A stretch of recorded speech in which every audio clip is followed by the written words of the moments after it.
una semana más a Impuestos al Día. Yo soy Alfredo Cobos. Este es el Noticiero Fiscal de México. ¿Y de qué hablaremos hoy? Te estarás preguntando. De muchísimos temas interesantes. El primero de ellos, el SAT acaba de publicar datos preliminares respecto a las declaraciones anuales de 2016.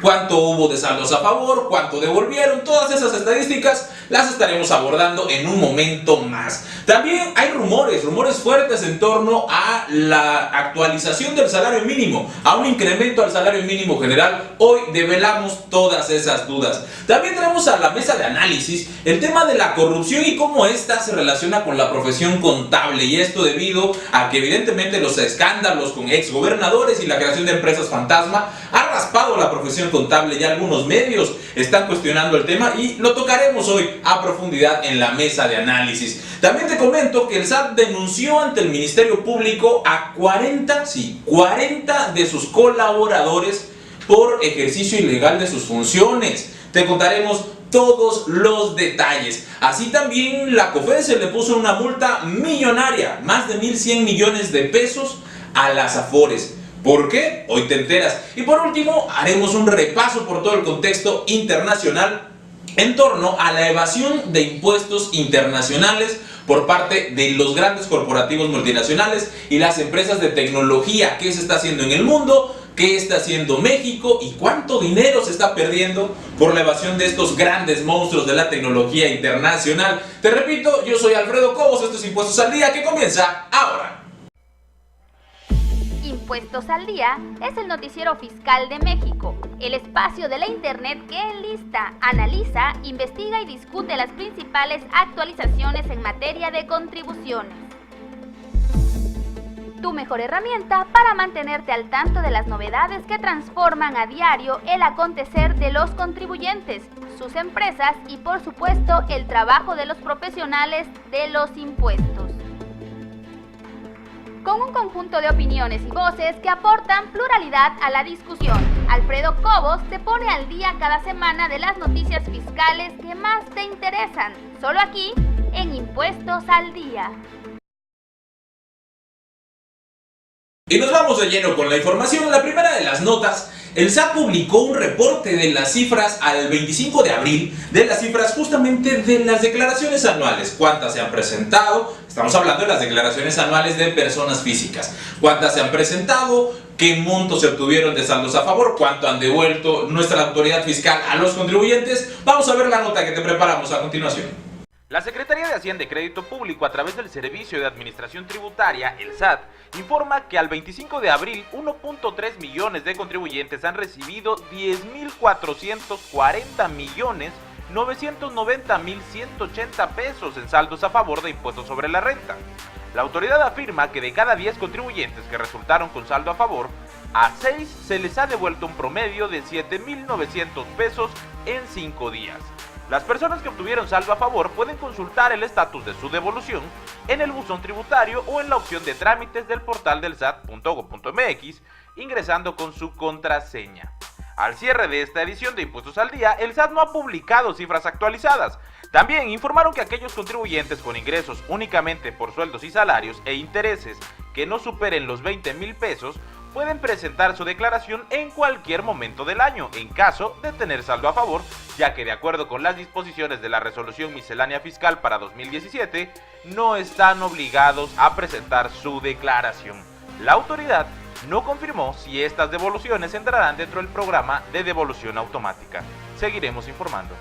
Ahí tenemos el dato justamente de las declaraciones anuales. Todavía falta mucho porque son cifras preliminares al 25 de abril. Sin embargo, muchas se habrán seguido presentando hasta el 2 de mayo, que era la fecha límite para los obligados, y seguramente habrán muchas más después de esa fecha. Quienes solamente tengan ingresos por sueldos y salarios, como lo decíamos en la nota, podrán presentar su declaración a lo largo del año y solicitar las devoluciones de sus saldos a favor que así le correspondan. Así que muy atentos ustedes mismos o incluso para sus clientes. Ahí hay un dato interesante del cual se pueden ofrecer nuevos servicios. Por otro lado, se publicó las cifras trimestrales del primer informe de gestión de este año, del primer trimestre, y resulta que el IEPS por combustibles, concretamente por gasolina y diésel, tuvo una seria baja en la recaudación, más del 20% menos se recaudó este año con respecto al año pasado. Vamos a ver de qué se trata. Durante el primer trimestre de 2017, los ingresos del gobierno federal por concepto de impuestos sufrieron una reducción real del 3.5% respecto al mismo periodo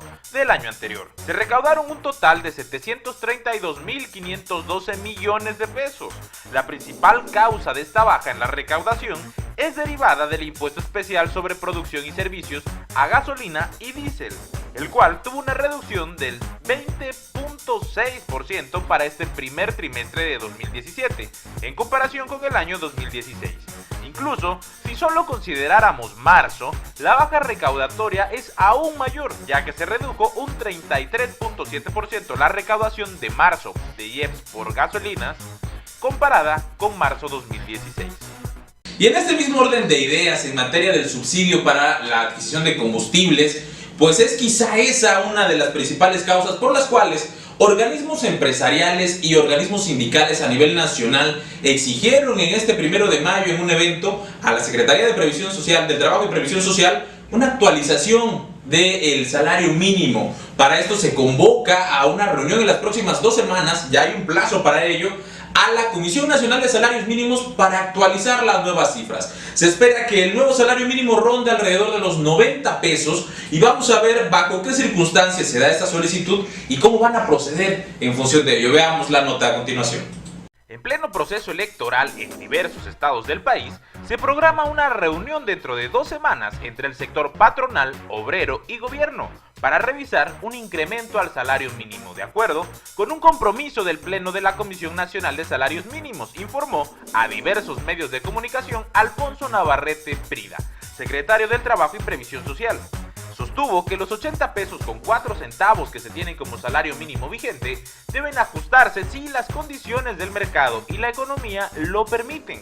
Comenta que están analizando datos del Banco de México, el INEGI y la Coneval con respecto al impacto en la reducción del subsidio al combustible. Esta discusión renació tras el 1 de mayo, en el que líderes de la CTM, la CROC y la Coparmex, así como Miguel Ángel Mancera, jefe de gobierno de la Ciudad de México, demandaron un incremento inmediato al salario. Ahí tenemos este dato importante. Si así se da esta actualización al salario mínimo, va a tener implicaciones para las empresas, por supuesto que las tendrá para la economía, para la inflación. Nadie podría decir en este país que no está de acuerdo con que se incremente el salario mínimo. El tema es bajo qué circunstancias y ojo, que no se preste para fines electorales. Porque en este momento, como lo decíamos en la nota, estamos en pleno proceso electoral en varios estados del país y qué casualidad que se les ocurre en este momento preocuparse por el poder adquisitivo del salario.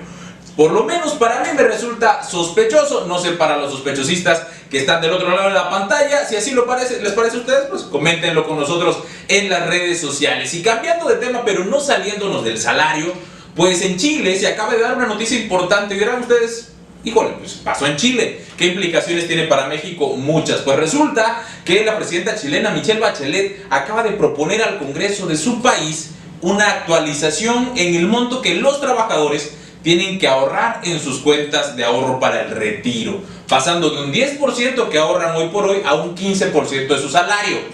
El tema aquí es que México prácticamente copió el modelo chileno que ya está en crisis. ¿Qué implicaciones tendrá esto para México? Bueno, veamos la nota. La presidenta chilena Michelle Bachelet presentó al Congreso de su país una propuesta para incrementar las aportaciones para el retiro en Chile, de tal suerte que pasen del 10% actual a representar un 15% del ingreso del trabajador. Teniendo en cuenta que el modelo mexicano de ahorro para el retiro está inspirado en el modelo chileno, el periódico El Economista entrevistó a Carlos Ramírez, presidente de la Comisión Nacional del Sistema de Ahorro para el Retiro, la CONSAR, quien consideró la propuesta como valiente. Asimismo, en la entrevista realizada por Elizabeth Albarrán, el presidente de la CONSAR comenta que los chilenos están muy conscientes de que se deben incrementar las aportaciones. En México sería conveniente, en caso de que se diera a conocer el alza de las aportaciones, pero que sea el trabajador el que aporte más, dijo el funcionario, porque de 6.5% que se aportan en México desde hace 20 años, énfasis añadido por la redacción de Impuestos al Día, de ese 6.5%, las empresas aportan el 5%, mientras que de los trabajadores únicamente se percibe un 1.125% del salario, y el resto es cubierto por el Estado, equivalente al 0.25% del sueldo del trabajador. Pues cuando ves las barbas de tu vecino cortar, pon las tuyas a remojar. Eso versa este refrán popular. Será importante que nosotros comencemos a plantearnos ese tipo de posibilidades. ¿Qué sucede con el ahorro para el retiro? Lo hemos abordado ya en otros programas de Impuestos al Día. ¿De qué va el proceso de pensiones para el futuro? ¿Realmente es un sistema que va a funcionar en los próximos años si ya hoy por hoy está teniendo serios problemas? Y eso que no hemos hablado de las multas de las Afores, que le contaremos más adelante a lo largo del programa. Pero antes de irnos al corte, híjole, una nota de color, y es que este país en el que pasa de todo y a la vez no pasa nada como consecuencia de eso, pues resulta que un exdiputado federal por el partido Nueva Alianza, un exdiputado en Campeche, pero diputado plurinominal, acaba de ser embargado por el fisco federal. Imagínese usted, un exdiputado que desarrolla leyes fiscales para él mismo no cumplirlas. ¿De qué se trata, quién es y cómo le embargaron? Lo veremos a continuación. De acuerdo con una nota de Roxana Vázquez Campos publicada en el periódico El Expreso de Campeche, el pasado 4 de mayo el exdiputado federal plurinominal por el partido Nueva Alianza, Angelino Camal Mena, le fue embargado por el SAT un predio en el municipio de Champotón, en el estado de Campeche, el cual se pondrá a remate el próximo 19 de mayo en la página del SAE. Esto porque el exdiputado no pagó sus créditos fiscales firmes, incluso después de haber tenido una prórroga de la autoridad. Roxana Vázquez destaca en su nota que además el exdiputado fue líder sindical de la sección cuarta del Sindicato Nacional de Trabajadores de la Educación y fue acusado durante su periodo como diputado de aviador de la Secretaría de Educación de Campeche, y Vázquez menciona que en 2014 fue considerado el diputado más viajero, ya que en pleno periodo de sesiones del Congreso se le vio de viaje en París, Berlín, Nueva York y Madrid. Mención aparte merece que este exdiputado federal es considerado como una persona cercana a Alba Ester Gordillo. ¿Qué les parece? ¿De risa loca el asunto? Ya mejor nos queda reírnos que cualquier otra situación. Vamos a un corte, regresamos con más información en Impuestos al Día y no se vayan porque al regresar hablaremos de la nueva publicación anticipada de modificaciones a la resolución miscelánea fiscal para 2017, sí, una más, la cuarta en lo que va del año, y haremos un repaso a nivel internacional por qué están haciendo los países para evitar la evasión fiscal internacional. Vamos y venimos.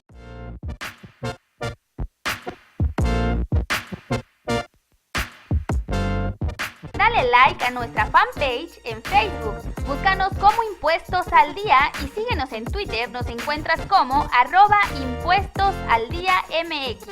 Mantente al tanto de lo más reciente en materia fiscal que sucede en México a través de nuestras redes sociales.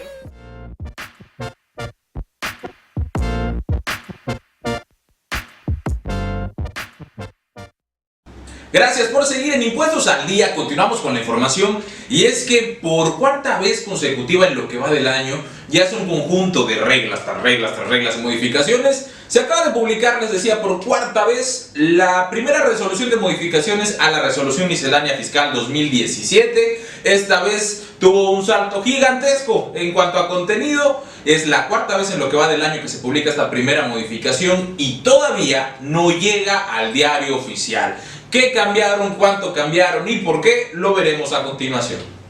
Por cuarta vez consecutiva en lo que va del año, y aunque usted no lo crea, se acaba de publicar de forma anticipada en la página del SAT la primera resolución de modificaciones a la resolución miscelánea fiscal para 2017. En esta ocasión, el volumen de las reglas creció a más del doble, pasando de contener 30 hojas de reglas adicionales en la anterior publicación del 12 de abril, ahora está compuesta por 75 hojas de reglas misceláneas. Las adiciones a esta giran en torno principalmente a los saldos a favor de IVA para contribuyentes que tengan la calidad de contratistas en términos de la ley de hidrocarburos. Y una vez más, al cierre de esta edición de Impuestos al Día, aún no se publica en el Diario Oficial de la Federación. Sin embargo, Quienes se beneficien de las nuevas reglas podrán iniciar su aplicación desde ahora de forma anticipada. Y en la resolución anticipada anterior, platicábamos también en otro de los programas de Impuestos al Día que las nuevas reglas tenían que ver con la forma en la cual las empresas multinacionales iban a presentar sus declaraciones informativas de partes relacionadas y sus declaraciones informativas país por país. Y esto viene como parte de un gran movimiento a nivel internacional para evitar la evasión fiscal internacional, valga la redundancia, de estas grandes empresas, desde los grandes desarrolladores de tecnología hasta las mineras, las grandes empresas que mueven hoy por hoy al mundo. Forma parte de un movimiento generalizado que hemos abordado con detalle en Impuestos al Día, y hoy haremos un repaso. ¿Qué está pasando en el mundo? Lo primero, la Oxfam, una asociación no gubernamental muy famosa a nivel internacional y muy reconocida por su lucha contra la pobreza y para la correcta distribución de la riqueza, acaba de publicar unos reportes acerca de cuánto se evade en materia multinacional alrededor del mundo. Veamos este dato y regresando hablamos de qué están haciendo algunos países y México en particular. De acuerdo con la Oxfam, una confederación internacional de 20 organizaciones que trabaja en más de 90 países, cuya principal causa es el combate a la pobreza y la correcta distribución de la riqueza, cada año los países en desarrollo pierden más de 100.000 millones de dólares por abusos fiscales de grandes multinacionales. También afirman que hay unos 7.6 billones de dólares del patrimonio oculto en paraísos fiscales. La lista la encabezan Estados Unidos, Bolivia y Rusia. En el caso de los Estados Unidos, escapan del control de Hacienda alrededor de 300.000 millones de dólares, mientras que en Bolivia se escapa en evasión fiscal el 66% del Producto Interno Bruto del país, mientras que en Rusia es el 45% del total recaudado lo que estima escapa al control del fisco. Asimismo, la Oxfam publicó una lista con las 50 mayores empresas estadounidenses evasoras de impuestos. Entre ellas destaca Pfizer, Goldman Sachs, General Electric, Chevron, Walmart y Apple, que ocultaron 1.6 billones de dólares en paraísos fiscales en 2015, unos 200.000 millones de dólares más que el año anterior.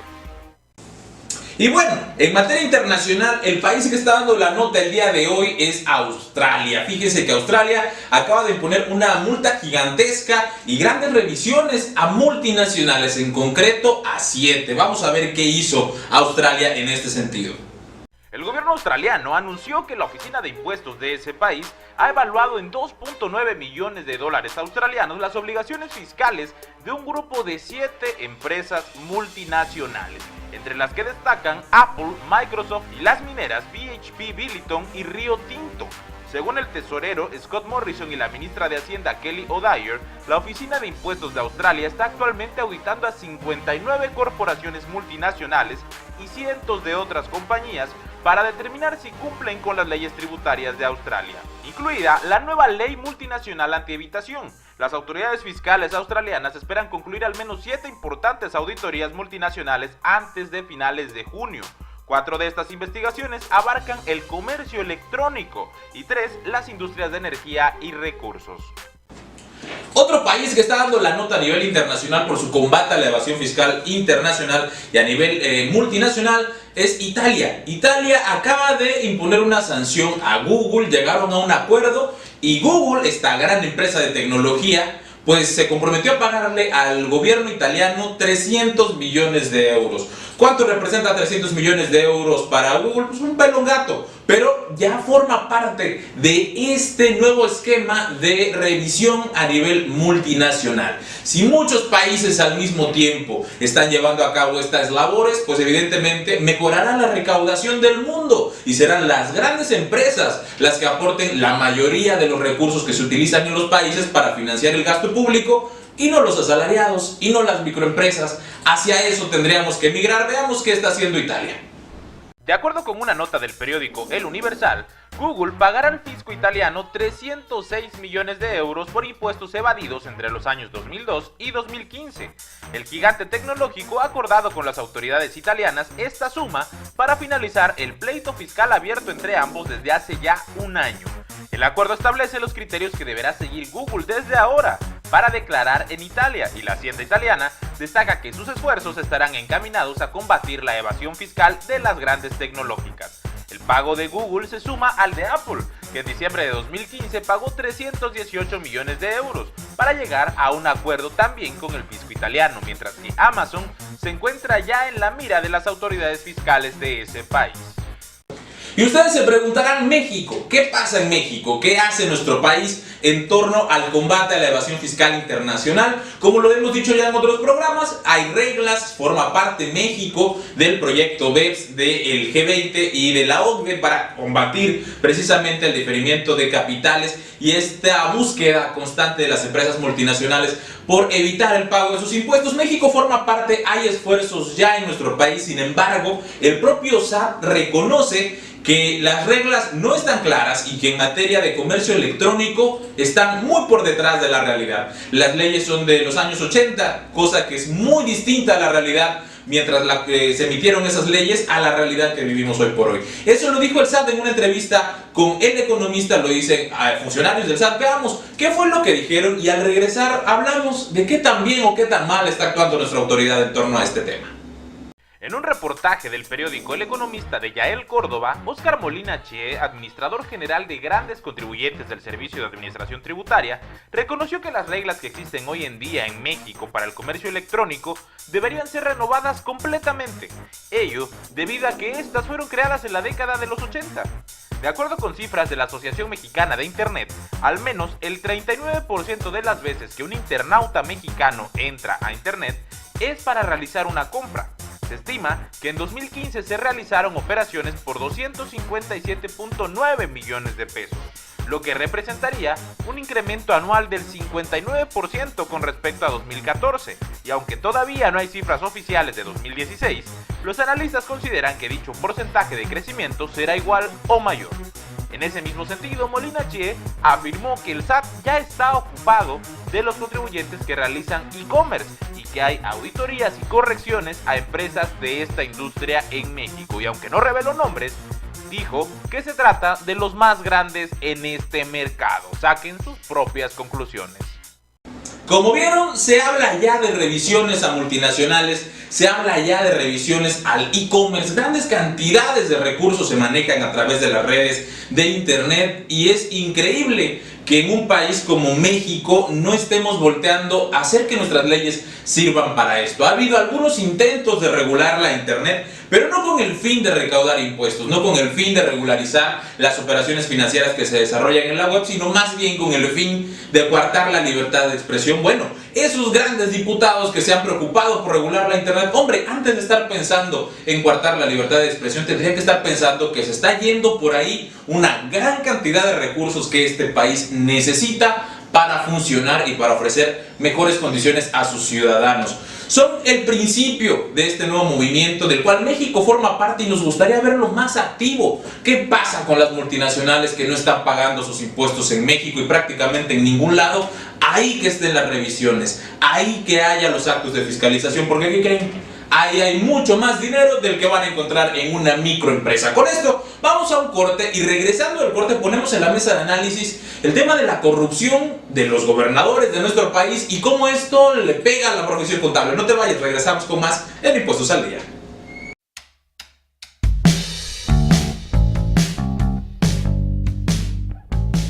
Cada semana, Impuestos al Día, el noticiero fiscal de México, un espacio de internet que enlista, analiza, investiga y discute las principales novedades en materia fiscal.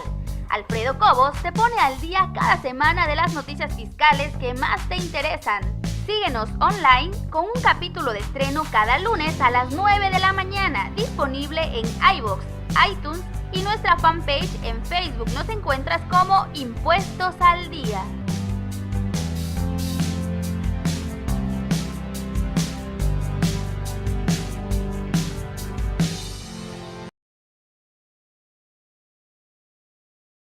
Gracias por seguir en Impuestos al Día. Continuamos con la información y abordaremos el tema en este momento de la corrupción. ¿Cómo le pega a la profesión contable todos los escándalos que ha habido a nivel nacional y que han tenido obviamente repercusiones internacionales en torno a exgobernadores mexicanos? Incluso los hemos abordado aquí en Impuestos al Día, que han creado estructuras de empresas fantasma para sacar dinero del erario público, para desviar recursos, para robar las arcas públicas de este país. Obviamente no lo pudieron haber hecho solos, tuvo que haber habido gente, asesores, profesionales de los impuestos, de la contaduría, de las finanzas, que les ayudaran a establecer estas estructuras, a hacer todos estos procesos de lavado de dinero, de evasión fiscal y de robo. Prácticamente un robo constante a las arcas del gobierno. Evidentemente no lo hicieron solos y por supuesto que hay quienes tienen una responsabilidad importante en este sentido. Los medios han comenzado a hacer eco de esta situación, han comenzado a cuestionar a la profesión contable a nivel nacional. ¿Qué nos toca por decir a nosotros? De principio, veamos esta nota y regresando lo comentamos. A raíz de las diferentes investigaciones y revelaciones de actos de corrupción de parte de gobernadores y políticos a lo largo y ancho del país, esto a través de la creación de empresas fantasma para desviar recursos del erario público, los medios de comunicación comienzan a voltear hacia la profesión contable al considerar que muchas de estas estructuras fueron armadas y operadas por profesionales de la contaduría y los impuestos. Tal es el caso que la semana pasada el diario El Economista publicó una nota de Héctor Molina donde entrevista a Héctor Torres Sánchez, presidente de la Comisión de Ética del Instituto Mexicano de Contadores Públicos, quien atiradamente le indica a los medios que de acuerdo con el Código de Ética del IMSP, un contador debe apegarse a los objetivos de la empresa o del cliente, utilizando la confidencialidad y la lealtad en todo momento. Sin embargo, este último postulado termina cuando los objetivos que persigue y las acciones que está haciendo no tienen legitimidad, es decir, son ilegales o son contrarias al interés público. Ahí es donde acaba la lealtad, afirmó el comisionado del IMSP.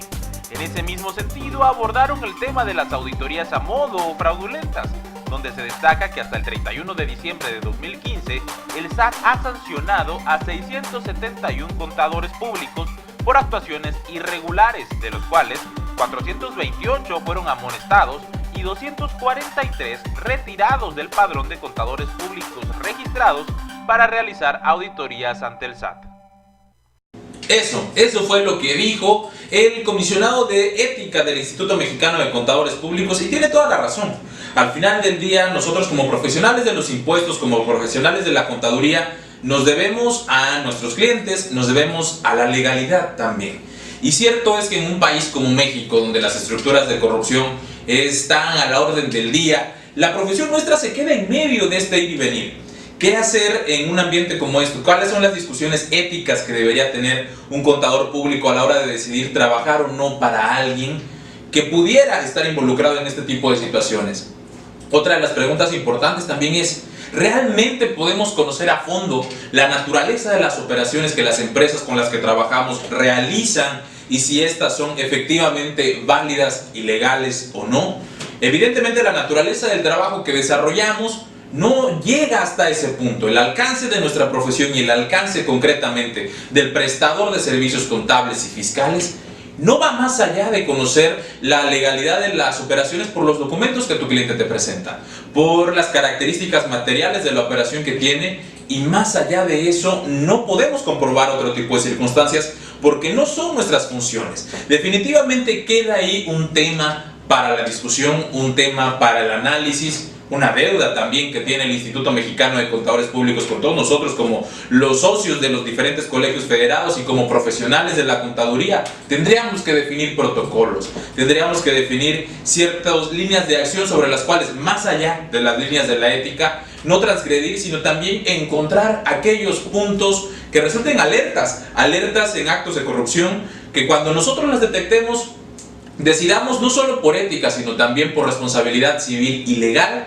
obviamente no participar de ellas. Creo que la discusión apenas comienza y tendremos que tomarnos el tema muy en serio, porque definitivamente como profesión, si bien no somos responsables, creo que podríamos hacer más en este sentido. Nosotros no tenemos la culpa de que haya gobernadores delincuentes, de que haya un país propenso a la corrupción. No es nuestro trabajo detener eso. Sin embargo, como ciudadanos podemos hacer algo y lo tendremos que estar haciendo. Tendremos que estarnos organizando para que esto suceda y generando, les decía, alertas que nos ayuden a saber en qué momentos pudiéramos involucrarnos en este tipo de actos para evitarlos de la mejor manera posible. Ese ha sido el tema de análisis hoy en Impuestos al Día. Vamos a un corte y regresando le tengo dos noticias con las que cerraremos el programa, dos perlas de la información. La primera de ellas, las denuncias que puso el SAT en contra de 40 de sus funcionarios y además una multa histórica multimillonaria a las Afores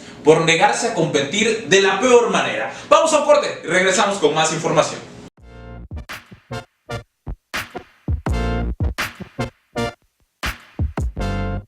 Dale like a nuestra fanpage en Facebook, búscanos como Impuestos al Día y síguenos en Twitter, nos encuentras como @ImpuestosAlDíaMX.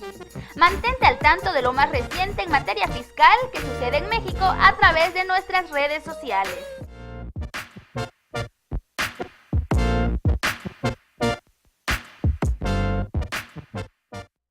Llegamos al final del programa y no nos podemos ir sin abordar estas dos perlas. Les decíamos en el bloque anterior de las noticias de esta semana. Son dos joyitas que nos tendríamos que quedar para el análisis en el futuro. La primera de ellas, el SAT acaba de hacer una denuncia récord de sus funcionarios en distintas áreas del propio Servicio de Administración Tributaria por acciones ilegales. No aclaran si son acciones ilegales en contra de los contribuyentes excediéndose de sus facultades legales o son acciones de corrupción también al interior del Servicio de Administración Tributaria. ¿De qué le estamos hablando? Vamos a verlo a continuación.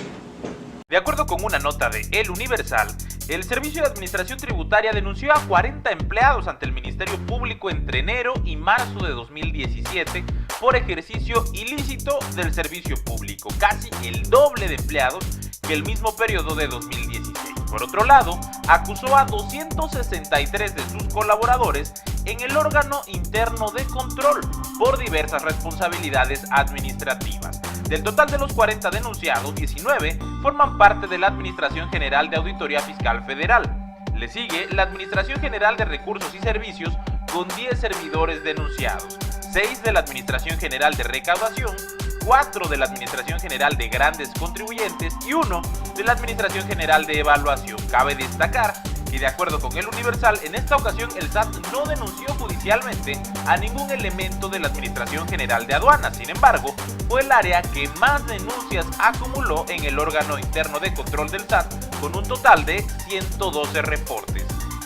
Se duplican prácticamente las denuncias del SAT en contra de sus funcionarios. El buen juez por la casa empieza. Entonces es una buena señal que el SAT lo esté haciendo de esta manera. Esperamos que se refuercen ese tipo de medidas también al interior de la autoridad, porque no es perfecta. Tiene serios y gravísimos errores, serios y gravísimos excesos en las atribuciones de muchos de sus funcionarios a la hora de notificar, de exigir, usar técnicas de intimidación que van en contra de los derechos de los contribuyentes y que se exceden de sus facultades y atribuciones legales. Que bueno, que se empiece por ahí. Y también nos sorprende porque en este año, después de un cambio de administración en el SAT, se duplican las denuncias. ¿Había alguien que los protegía antes? Lo dejo como una pregunta porque no tengo ningún dato para afirmarlo, pero cabe para la sospecha. Y finalmente, hablando de sospechas, pues esto no es una sospecha, sino ya algo completamente confirmado, pero se decía hace algunos años. Y es que entre 2012 y 2014, las Afores se pusieron de acuerdo para no competir. Qué poco raro nos resulta esto en nuestro país. El tema es que aquí no solo jugaban con la oferta de un servicio, jugaban con el ahorro de muchísimos empleados de este país que confiaban en las Afores depositando sus recursos de las cuentas de ahorro para el retiro, y cuando de repente tú te querías cambiar de una Afore a otra, pues evidentemente hay grandísimas comisiones. ¿Por qué? Por varias razones. La primera, porque los señores estos se pusieron de acuerdo para no competir, para que tú y yo no nos pudiéramos cambiar de Afore libremente si así lo quisiéramos. La Comisión Federal de Competencia Económica lo descubrió, aportó todas las pruebas y les acaba de montar una multa gigantesca de 1,100 millones de pesos. Vamos a ver todos los datos. Las administradoras de fondos para el retiro, las Afores Sura, 21 Banorte, Principal y Profuturo GNP, tendrán que pagar una multa total por 1,100 millones de pesos por retener las cuentas de trabajadores que ahorran para su pensión a través del proceso de traspaso.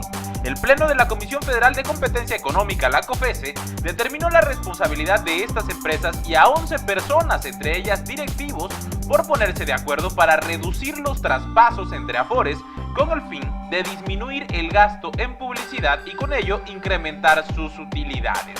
En un comunicado de la COFESE se expone que entre noviembre de 2012 y junio de 2014, directores generales y directores de operaciones de las afores sancionadas celebraron convenios para reducir el traspaso de cuentas entre ellas, estableciendo montos máximos de traspasos semanales que variaban dependiendo del acuerdo.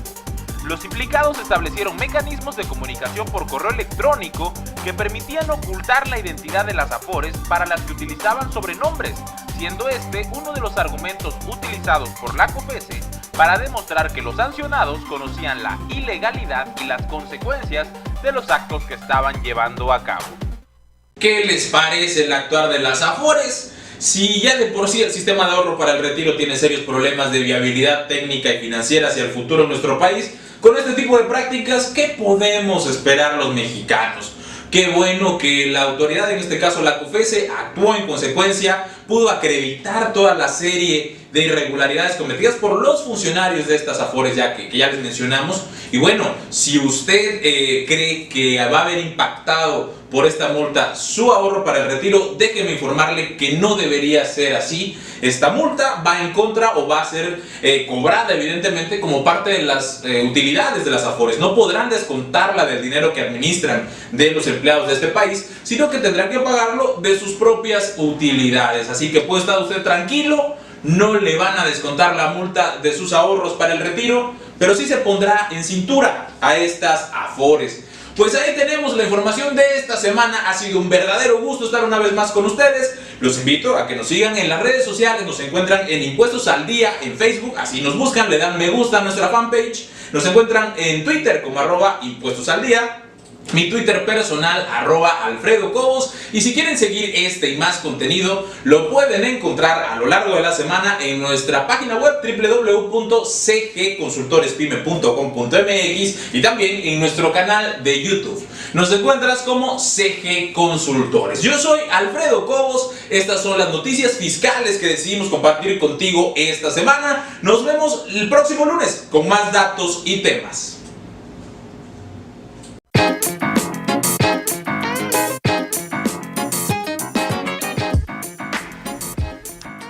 Acabas de escuchar Impuestos al Día, el noticiero fiscal de México con Alfredo Cobos.